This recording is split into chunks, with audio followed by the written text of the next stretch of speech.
quick little one as a follow-up to the last video I did where we talked about doing the Wifter 27 laps in 5 minutes.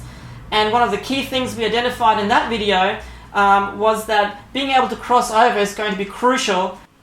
Crossing over is also an important skill in all forms of skating, not just in roller derby, speed skating, hockey, any kind of skating, even just recreational skating outdoors.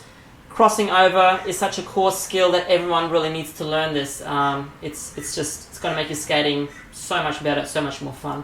So the weather's been pretty crappy the last couple of days, and this is a great opportunity then to do some work indoors. So you might not be able to put your skates in all the time, but it doesn't mean you can't practice your technique. You don't have to have your skates to practice technique, and often it's even a lot better to not have your skates on to practice technique. So let's jump right into the drill. Pretty much a beginner's drill. Being a beginner's drill, we're not going to worry about getting nice and low and having a good skating position. It's just going to be about training our muscle memory about moving one leg across the other. So, core thing to focus on is what it feels like to cross over and how your body weight's shifting. So as you're doing this, really think about how your body weight is moving from the left to the right, and also pay attention on how the pressure changes on your feet as you're moving left and right. And I know that sounds quite confusing right now, but if you're doing it at home and you do it a couple of times, just think about how it feels when the weight shifts. You'll understand what I'm talking about. So, put all your weight on your right leg.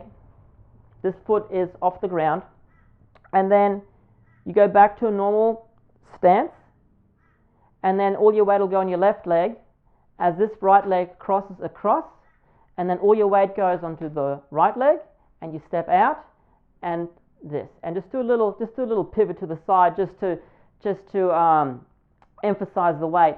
And what I encourage you to do is when you do that pivot, push off with that leg. So it's just a push. So that's all it needs to be. And then to go the other way, same thing. Weight goes onto the right leg. Left leg crosses over. The weight goes on here. Come out, and then I push off. And that's all the drill is. It's just a push, pivot, across, push, pivot, and that's it. That's pretty much the foundation of the drill. I recommend that to all skaters who want to learn to do the crossover, because this is a great way of training your muscle memory for when you have your skates for the crossover. Catch you in the next video.